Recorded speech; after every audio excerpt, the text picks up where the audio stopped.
অভিষেক 1 ঘন্টা টাইম দিয়েছে, আপনাকে আমরা 1 মাস টাইম দিচ্ছি। আপনি অভিষেকের হাত ছেড়ে দিয়ে তৃণমূল কংগ্রেসের এই যে তৃণমূলের ছেলেরা আছে তাদের হাত ধরুন। আপনার পার্টিটা তৃণমূলের পার্টি, ওটা অভিষেকের পার্টি নয়। মদন মিত্র যে বলছেন হয়তো দেখতে গেলে এতদিন একটা ভালো বুদ্ধি দিয়েছেন, কিন্তু যে অভিষেকের হাত ছেড়ে ঋতু তৃণমূলে যেতে হয়তো একটা ভালো বুদ্ধি দিয়েছেন, কারণ এত করাপশন করেছে ভাইপো পিসি শাসন করতে পারেনি, তার ফল ভুগছে। ফলে তৃণমূল সরকারটা এক্সিস্ট করে না। মানে সেখানে ঋতব্রত তৃণমূল, কালীঘাটের তৃণমূল, অনেক রাজ্যের তৃণমূলই থাকবে, কিন্তু আদেও অ্যাকচুয়ালি দলটা কোনোদিনই টিকবে না। এই দলটা কোনোদিন মানে অপোজিশন হিসেবে ফিরে আসতেও পারবে না। এরা গেছে, এরা পার্মানেন্টলি চলে গেছে। সেখানে মদন মিত্র এবার কোন তৃণমূল থেকে কোন তৃণমূলে গেল, এটা খুবই বেসলেস। এদের যেখানে এত মানুষ, এত বাচ্চারা প্রোটেস্ট করছে, এত বাচ্চাদেরকে লাঠিচার্জ করা হচ্ছে, তারা মিনিমাম তাদের যেটা দাবি, তাদের এডুকেশন পলিসিকে ঠিক করার যে দাবি, সেটা নিয়ে এদের কোনো মাথা ব্যথা নেই। কে দলে আসবে, কে 1 ঘন্টার মধ্যে দৌড়ে আসবে, কে 5 দিনের মধ্যে দৌড়ে চলে আসবে, এই বিভাজনের রাজনীতি তারা আগে আমাদের সরকারে করে থাকাকালীন আমাদের স্টেটে করেছে, এখন তারা নিজেদের দলের মধ্যে করছে। এটাই খুব স্বাভাবিক। এই তৃণমূল কংগ্রেস বলে কোনো দল তো আর এক্সিস্ট করে না। কেউ কালীঘাট তৃণমূল, কেউ ঋত তৃণমূল, কেউ গেল তৃণমূল, কেউ আছে তৃণমূল, কেউ হবে তৃণমূল। কোনটা তৃণমূল বলবো সেটা বুঝতে পারছি না। যে তৃণমূল পার্টিটাকে তৈরি করলো তাকে তার একজন সদস্য বলছে এই দলে চলে আসুক, মানে এটা তো তার কি বলবো, যে তৈরি করেছে তাকে অপমান করা হলো। মদন মিত্র আবার ডেডলাইন বেঁধে দিচ্ছেন, 1 মাস সময় দিচ্ছি মমতা বন্দ্যোপাধ্যায়কে, গান্ধারীর রূপ ত্যাগ করে, পুত্র ত্যাগ করে চলে আসুন। কি বলবো, ও কৌরব হয়ে গেছে মদন মিত্র, নিজে তো কি বলছে সেই সব তো বলার কোনো মানে কি যে বলে ওর ভাষাভঙ্গি নেই। সালটা 1993, সেদিন যুব কংগ্রেসের সভানেত্রী ছিলেন মমতা বন্দ্যোপাধ্যায়, এবং সেই মিছিলে নো ভোট নো আইডেন্টিটি এই প্রতিবাদ জানিয়ে মহাকরণ অভিযান চালিয়েছিলেন মমতা বন্দ্যোপাধ্যায়। সেখানেই 13 জন যুবক পুলিশের গুলিতে নিহত হন। আর তারপর থেকেই যবে থেকে সরকারে এসছেন মমতা বন্দ্যোপাধ্যায়, তবে থেকে পালন হচ্ছে ধুমধামের সাথে 21শে জুলাই।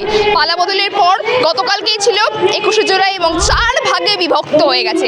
সেই 4 ভাগের মধ্যে যারা মমতা বন্দ্যোপাধ্যায়ের সময় সেই শুরুর থেকে ছিলেন, মদন মিত্র, চন্দ্রিমা ভট্টাচার্য, তারা কিন্তু সকলেই চলে গেলেন ঋতব্রত শিবিরে। এবং মদন মিত্র 21শে জুলাইয়ের মঞ্চ ঋতব্রত শিবির থেকে বার্তা দিলেন মমতা বন্দ্যোপাধ্যায়কে, যে 1 মাস তাকে সময় দেওয়া হলো। মমতা বন্দ্যোপাধ্যায় অভিষেক বন্দ্যোপাধ্যায়ের হাত ছেড়ে ঋতব্রত শিবিরে আসুন। আরও বললেন মদন মিত্র যে গান্ধারীর রূপ ত্যাগ করে তিনি আসুন, তৃণমূল কংগ্রেসে তাকে নেওয়া হবে। এবং এই বিষয়কে কেন্দ্র করে রাজ্য রাজনীতি ইতিমধ্যেই উত্তাল। সেই উত্তাল অবস্থাকে কেন্দ্র করে কি বলছেন ছাত্রছাত্রীরা, কি বলছেন সাধারণ মানুষ, শোনাবো। হ্যাঁ, অ্যাকচুয়ালি মানে তৃণমূলকে নিয়ে মাথা ঘামানোর খুব একটা এখন বিষয় নেই, কারণ দলটা তো উঠে গেছে, এখনও কারোর ভোটের কালি ওঠেনি, আমারটাও বোধহয় ওঠেনি। তো তৃণমূল দলটা তার আগেই উঠে গেছে। আর এরা যাবতীয় 15 বছরে যা নোংরামি করেছে, মানে রাজ্যে পরীক্ষা, বিভিন্ন ধরনের চাকরি, সেগুলো বাতিল করে দেওয়া, ছেলেমেয়েদের ভবিষ্যৎ অন্ধকারের দিকে ঠেলে দেওয়া, সেখানে রেপিসদেরকে একরকম মানে ছেড়ে দেওয়া হয়েছে, প্রমাণ লোপাট করা, মানে কোন ধরনের নোংরামি এরা করেনি। তারপরে মানুষ 15 বছর পর এদেরকে বর্জন করেছে। হ্যাঁ, বর্জন করেও যাদেরকে মানে এনেছে সেটা হয়তো বা খুব একটা ঠিক ডিসিশন নয়, কিন্তু এদেরকে যখন বর্জন করেছে এদের দলটা 4 দিনের মধ্যে ভেঙে গেছে। সেখানে ঋতব্রত তৃণমূল, কালীঘাটের তৃণমূল, অনেক রাজ্যের তৃণমূলই থাকবে, কিন্তু আদেও অ্যাকচুয়ালি দলটা কোনোদিনই টিকবে না। এই দলটা কোনোদিন মানে অপোজিশন হিসেবে ফিরে আসতেও পারবে না। এরা গেছে, এরা পার্মানেন্টলি চলে গেছে। সেখানে মদন মিত্র এবার কোন তৃণমূল থেকে কোন তৃণমূলে গেল, এটা খুবই বেসলেস। মমতা বন্দ্যোপাধ্যায় ঋতব্রত শিবিরে আছে, সে তো মমতা ব্যানার্জি 2 দিন পর বিজেপিতেও যেতে পারে, সেটাও আমরা সবাই জানি। আজকে বিজেপি সরকার না মানে আসার একমাত্র কারণ হচ্ছে এখানে মমতা বন্দ্যোপাধ্যায় এখানে তাদেরকে ঠাঁই করে দেওয়া, নাহলে এত বড় ফ্যাসিস্ট শক্তি হয়তো ওয়েস্ট বেঙ্গলের মাটিতে ঢুকতে পারতো না। তো এটা নিয়ে মানে খুব একটা আমরা চিন্তিত নই, বা স্টুডেন্টরা এটা নিয়ে খুব একটা চিন্তিত না, কারণ কালকে দেখা গেছে আগে এদের 21শে জুলাইয়ের মানে শহীদ দিবসের প্রোগ্রামে এরা যেভাবে নাচানাচি করে বেড়াতো, তো সেখানে শহীদদেরকে মানে সম্মান জানানো হতো না তাদেরকে মানে কী করা হতো সেটা আমরা ঠিক জানি না। সেখানে তো বাংলা মদের টিকিটও এক একজনকে দেওয়া হতো। তো এবারে গতকাল দেখা গেছে সেরকম ভিড় কোথাওই হয়নি, তবে 3-4টে শিবির হয়েছে আর কি। একটা ঋতব্রতর, কোনোটাতে মমতা ব্যানার্জি এমন গান করছে যে মানে শহীদ বোধহয় ভয় পেয়ে আরও পালিয়ে যাবে, এরকম একটা বিষয়। তো এবার এরা কোন কংগ্রেস করতো, তৃণমূল কংগ্রেস খুলেছে, এবার এখন বলছি বুঝতে পারলাম না আর কি। না না কোনো দিনই না, মানে এই ধরনের মানে কি বলবো ট্র্যাশ এলিমেন্টের জন্য সিপিএমের দরজা কোনো দিনই খোলা থাকবে না, এতটুকু বিশ্বাস তো রাখি আমরা। না একদম চাইছি না, কোনো চাওয়ার কারণই নেই। যে একটা মানে রেপের ঘটনা ঘটলে, একটা ধর্ষণের ঘটনা ঘটলে যে শহরে বলে এটা তো ছোট বিষয়, এবার সবাই উৎসবে ফিরুন।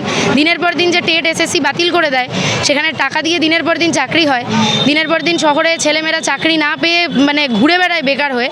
তো সেই ভদ্রমহিলার প্রতি আমাদের কোনো সম্মান সহানুভূতি কোনোটাই নেই।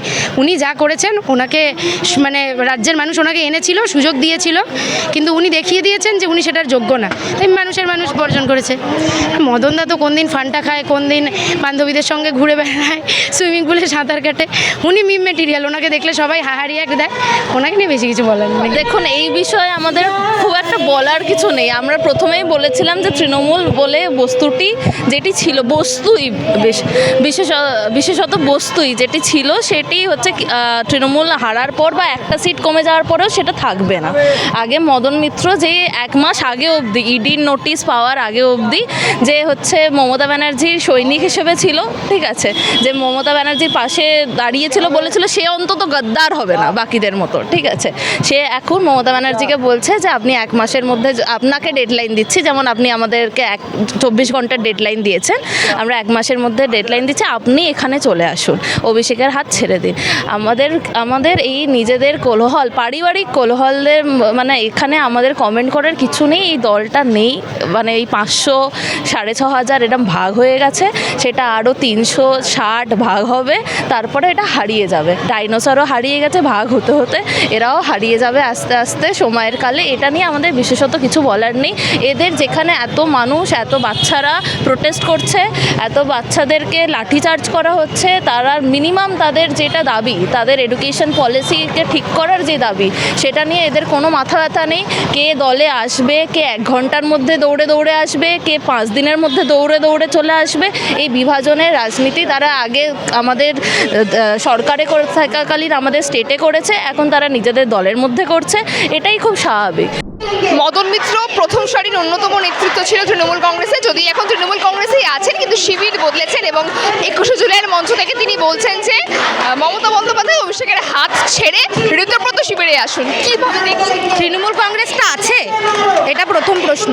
যদি থেকেও থাকে তাহলে বিষয়টা হচ্ছে যে মদন মিত্র যে বলছেন, হয়তো দেখতে গেলে এতদিন একটা ভালো বুদ্ধি দিয়েছেন, কিন্তু যে অভিষেকের হাত ছেড়ে ঋতু তৃণমূলে যেতে, হয়তো একটা ভালো বুদ্ধি দিয়েছেন, কারণ এত করাপশন করেছে ভাইপো পিসি শাসন করতে পারেনি, তার ফল ভুগছে। ফলে তৃণমূল সরকারটা আর এক্সিস্ট করে না, মানে তৃণমূল কংগ্রেস বলে কোনো দল তো আর এক্সিস্ট করে না। কেউ কালীঘাট তৃণমূল, কেউ ঋত তৃণমূল, কেউ গেল তৃণমূল, কেউ আছে তৃণমূল, কেউ হবে তৃণমূল, কোনটা তৃণমূল বলবো সেটা বুঝতে পারছি না। তাই অভিষেক বন্দ্যোপাধ্যায়ের তৃণমূল ছেড়ে যদি ঋত তৃণমূলে যায়, আলাদা কোনো লাভ হবে না। কারণ আবার আমি একটা কথা বলি, এই যে এত প্রোটেস্ট চলছে, তৃণমূল পার্টিটাকে তৈরি করলো, তাকে তার একজন সদস্য বলছে এই দলে চলে আসুক, মানে এটা তো তার কি বলবো, যে তৈরি করেছে তাকে অপমান করা হলো। মমতা ব্যানার্জি যে তৈরি করেছে এই পার্টিটাকে, সেটার আবার বেরিয়ে সেটার থেকে আবার আলাদা বালিশ দল করে সেখানে আবার ফিরে আসতে বলছে, এটা হাস্যকর বিষয়।